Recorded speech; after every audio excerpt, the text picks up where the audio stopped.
ओम तत्त सत्य। गीता का चौथा अध्याय और 20वां श्लोक। जो कर्म और फल की आसक्ति का त्याग करके आश्रय से रहित और सदा तृप्त हैं, वह कर्मों में अच्छी तरह लगा हुआ भी वास्तव में कुछ भी नहीं करता। देखिए, कर्म करने के यहाँ भगवान दो तरीके बता रहे हैं, एक आश्रय रहित होकर के और एक आश्रय लेकर के। तो मूल रूप से जो आपके पास कर्म बंधन का जो कारण बनता है, जब आप किसी कर्म का आश्रय लेकर के करते हैं तो उस कर्म बंधन से आप बंध जाते हैं। और वही कर्म, जैसे आप क्योंकि संसार में आए हैं तो बिना कर्म तो कोई रह ही नहीं सकता, कर्म तो प्रत्येक व्यक्ति को करना पड़ता है। तो काल परिस्थिति समय काल परिस्थिति के अनुसार जो आप कर्म करते हैं, उनका जो आश्रय लेते हैं, उस आश्रय के कारण ही आप उस कर्म बंधन में बंध जाते हैं।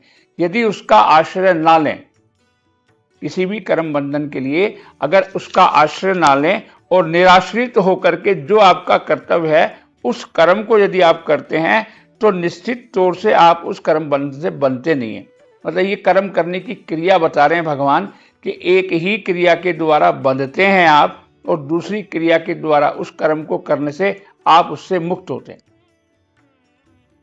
कर्म करने का तरीका समझा रहे हैं, कर्म बदलने का तरीका नहीं बता रहे, कर्म बंद करने का नहीं तरीका बता रहे।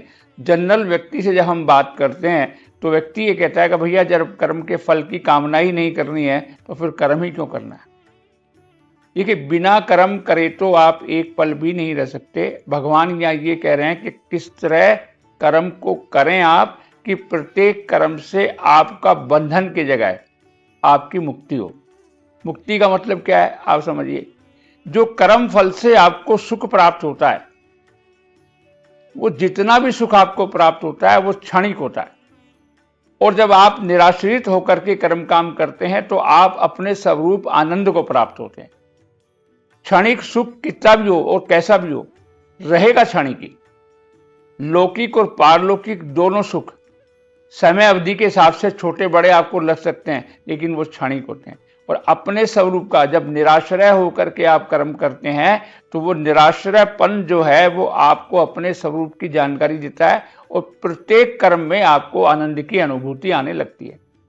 जो काम आप अभी आश्रय लेके करते हैं, उसी आश्रय के साथ आप देखते हैं तो कर्म जब तक नहीं सिद्ध होता है तब तक आपका उत्साह बना रहता है, आपकी खुशी बनी रहती है, आपकी बहुत सारी चीजें बनी रहती है।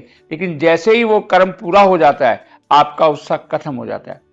जैसे आपने एक मिठाई की कल्पना करी कि भैया रसगुल्ला खा लिया जाए तो बड़ा मजा आ जाए। रसगुल्ला मिल गया, कितनी देर अच्छा लगा जब तक आपको रसगुल्ला मिला नहीं था, और जैसे आपने खाया, खाने के बाद उस रसगुल्ले का जो स्वाद था वो धीरे धीरे धीरे धीरे कम होता चला जाता है।